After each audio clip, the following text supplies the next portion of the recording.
সুপ্রিয় শিক্ষার্থী বন্ধুরা, আজকের এই অনলাইন ক্লাসে তোমাদের সকলকে স্বাগতম। আমি শিশির দাস, সহকারী শিক্ষক, বিকাইবাজার উচ্চ বিদ্যালয়। আজকে আলোচনার বিষয় ষষ্ঠ শ্রেণীর বাংলা দ্বিতীয় পত্র। অতীতে আমরা আলোচনা করেছিলাম বাংলা ভাষার শব্দ ভাণ্ডার বা শব্দের শ্রেণী বিভাগ নিয়ে। আজকে আমি আলোচনা করব অনুচ্ছেদ রচনা নিয়ে। কিভাবে একটি অনুচ্ছেদ রচনা লিখলে পরীক্ষার খাতায় সম্পূর্ণরূপে নাম্বার পাওয়া যায়। প্রথমে জানবো আজকে আমরা অনুচ্ছেদ কাকে বলে। অনুচ্ছেদ হচ্ছে মনের ইচ্ছে প্রকাশ করার জন্য শব্দের পর শব্দ সাজিয়ে বাক্য তৈরি করতে হয়। মনের সবটুকু ইচ্ছে অনেক সময় একটি বাক্যে প্রকাশ করা যায় না। বাক্যের পর বাক্য সাজিয়ে অনুচ্ছেদ তৈরি করতে হয়। যে বাক্য সমষ্টি কোনো বিষয়ের একটি দিককে প্রকাশ করে তাকে বলা হয় অনুচ্ছেদ। আমি আবার বলতেছি, যে বাক্য সমষ্টি কোনো বিষয়ের একটি দিককে প্রকাশ করে তাকে বলা হয় অনুচ্ছেদ। ভালো রচনা লেখা শিখতে হলে অনুচ্ছেদ লিখে হাত পাকাতে হবে, মানে হাত পরিষ্কার করতে হবে। তাই অনুচ্ছেদ রচনার গুরুত্ব আছে। বিভিন্ন দিক নিয়ে বিভিন্ন অনুচ্ছেদ হতে পারে। অনুচ্ছেদ রচনার সময় কিছু নিয়ম মানতে হয়, মনে রাখতে হবে। যেমন এর মধ্যে রয়েছে 1 নাম্বার, অনুচ্ছেদ পূর্ণ বাক্যের মধ্যে শেষ করাই উত্তম। হ্যাঁ, এগুলো নিয়ম আর কি। পূর্ণ বাক্যের মধ্যে অনুচ্ছেদ শেষ করে উত্তম। 2, প্রতিটি বাক্যের মধ্যে থাকতে হবে অর্থসম্পূর্ণ সংযোগ। প্রতিটি বাক্যের মধ্যে থাকতে হবে অর্থসম্পূর্ণ সংযোগ। 3,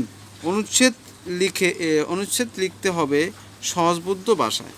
অর্থাৎ আমরা অনেকেই কঠিন ভাষায় অনুচ্ছেদ লিখে থাকি, যার কারণে একজন শিক্ষক তার সম্পূর্ণ অর্থ সঠিকভাবে বুঝতে পারে না। এই জন্য অনুচ্ছেদ রচনার ভাষা বা অনুচ্ছেদ লেখার রচনার ভাষা থাকতে হবে খুব সহজ এবং সরল। অনুচ্ছেদের মূল ভাব যাতে অস্পষ্ট না হয় সে বিষয়ে সচেতন থাকতে হবে। 5, বানান যাতে ভুল না হয় সেদিকে সতর্ক থাকতে হবে। 6, অনুচ্ছেদে একই সঙ্গে সাধু ও চলতি ভাষা ব্যবহার করা যাবে না। ভাষারীতির ক্ষেত্রে চলতি ভাষা ব্যবহার করাই উত্তম। আর 8, বাক্যের বিশুদ্ধতা রক্ষা ও শব্দ প্রয়োগে যত্নবান হতে হবে। এগুলো হচ্ছে একটি অনুচ্ছেদ রচনার নিয়মাবলী। এই নিয়ম ফলো করে যারা একটি অনুচ্ছেদ রচনা লিখবে তাদের আমি আশা করি খুব ভালোভাবে একটি অনুচ্ছেদ রচনা লিখতে পারবে। তাই আজকে আমি উদাহরণস্বরূপ একটি অনুচ্ছেদ নিয়ে আলোচনা করি। যেমন ছবি আঁকা। এখানে ছবি আঁকা একটি অনুচ্ছেদ। আগে ছবি আঁকা লিখতে হলে বুঝতে হবে জিনিসটা কী, এটা কী নিয়ে আমাদের লিখতে বলছে। ছবি আঁকা বলতে ছবি আঁকা একটি শিল্প, মানে শিল্প সম্পর্কে আলোচনা। কিভাবে ছবিটা আঁকলে বা কিভাবে ছবি আঁকা দরকার বা কীভাবে ছবিটা আঁকলে একটি ছবির পূর্ণাঙ্গ রূপ হিসেবে প্রকাশ পায় তা বিবেক বিশ্লেষণ করে মনের ভিতর আগে ভাব প্রকাশ করতে হবে। এরপর এটি সম্পর্কে খাতায় উপস্থাপন করতে হবে। এর মাধ্যমে তারপর এটা সম্পর্কে আজকে কি বা এটার ছবি আঁকা মানুষের জীবনে কেন দরকার বা কেন করা উচিত ইত্যাদি আলোচনার মাধ্যমে এই ছবি আঁকা রচনাটি লেখা হয়। তা আজকে আমি একটু তোমাদের উদাহরণস্বরূপ পড়ে শোনাই। যেমন ছবি আঁকা একটি শিল্প, এর মাধ্যমে মানুষের কল্পনা সত্তার প্রকাশ ঘটে। শিল্পীর ভালো লাগার সার্থক প্রকাশ ঘটে শিল্পের রং তুলিতে। এই ভালো লাগার জন্য শিল্পী তার কাজে কিছু কৌশল অবলম্বন করেন, ফলে প্রত্যেক শিল্পীর ছবির মধ্যে আলাদা বৈশিষ্ট্য বিদ্যমান। ছবি আঁকা প্রথম কখন শুরু হয় এবং প্রথম কে ছবি আঁকেন তা বলা কষ্টসাধ্য। তবে ধারণা করা হয় স্পেনের আলতামিরা নামক স্থানে আলতামিরা নামক স্থানে 1879 খ্রিস্টাব্দে প্রথম মানুষের আঁকা ছবির স্পন্দন পাওয়া যায়। আমি আবার বলতেছি, স্পেনের আলতামিরা নামক স্থানে 1879 ৭৯ খ্রিস্টাব্দে সর্বপ্রথম ছবি আঁকার সন্ধান পাওয়া যায়।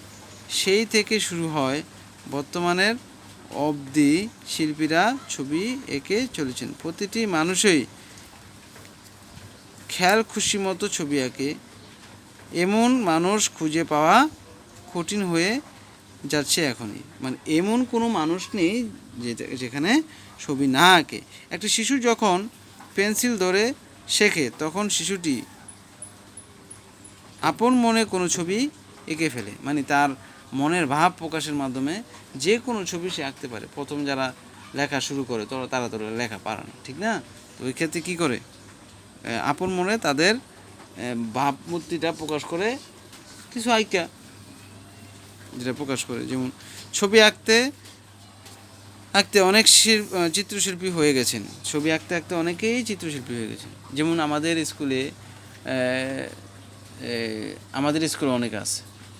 তোমরা শিক্ষার্থী বন্ধুরা তোমরা লক্ষ্য করবে, তোমাদের মাঝে অনেক পাওয়া যাবে যারা ছবি আঁকতে আঁকতে এখনও ছবির প্রতি খুবই ইন্টারেস্ট জেগে গেছে।